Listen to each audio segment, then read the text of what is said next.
I wasn't quite sure what to do for this week's video, and then I went to Smyths Toys, another UK shop, you're very welcome. And I bought some Hot Wheels monster truck toys. And I decided to look at the differences between the Spin Master toys and the Hot Wheels toys to see what exactly is the difference between them. First up, let's go with the obvious size comparison. On the left, we have Spin Master's Blue Thunder, on the right, Hot Wheels Bigfoot. And as you can see, Bigfoot sits taller, and that's down to the fact that the tyres on the Hot Wheels toys are bigger.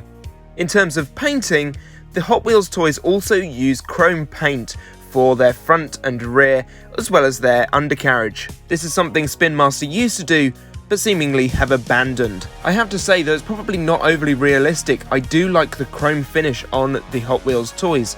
They do give them an extra shiny pop. However, the Spin Master ones are probably more accurate.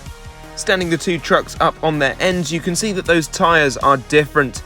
The Hot Wheels ones are slightly thinner, but as I said earlier, have the larger circumference, so they sit slightly taller. I do think that the Spin Master ones are actually better here. Of course, Hot Wheels, being a big name brand themselves, can use other vehicle big name brands such as VW, as you can see here with the VW Camper, and also Beetle. You don't really get that side of things in the Spin Master toys because you only seem to see the Monster Jam vehicles, and they don't really advertise what cars they are. So having looked at all of the external factors, let's now see if there is any difference on a track. We have two very similar vehicles lined up. On the left, Hot Wheels Drag Bus, and on the right, Spin Master's Thunder Bus.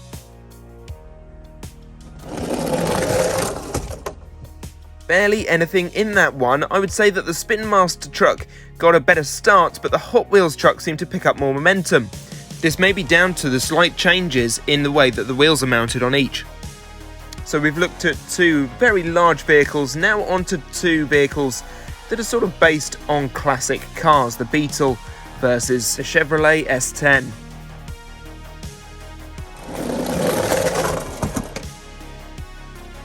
Well, I think up to the point where the Beetle hits the wall, it was actually winning that race. Once again, the Hot Wheels seemingly picking up more pace than the Spin Master toy.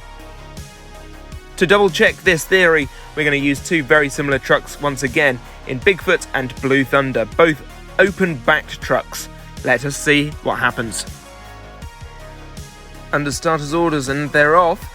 Both trucks seemingly going quite nicely to start with, though both then pull towards the left, hit a wall, and I think that the Hot Wheels hangs onto that wall for a little bit longer than the Spin Master, which leads to an almost dead heat.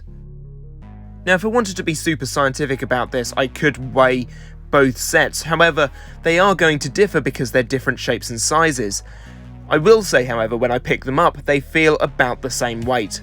Both sets are practically the same price as well, about £4.99 in the UK. I don't know how much it is over in the States, I can't remember. But ultimately, though they have their subtle differences, these two types of truck are pretty much the same. Or at least that's my take on it. If you have a different one, please do let me know in the comments below. Which do you prefer, Spin Master or Hot Wheels? I am eager to find out all about it. Before we wrap up, thank you to everybody who has given name suggestions for the custom truck.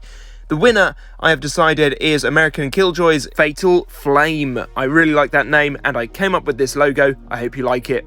And that is it for this time. I hope you enjoyed this video. If you did, give it a like. Do subscribe to the channel if you are new, and I shall see you again next time.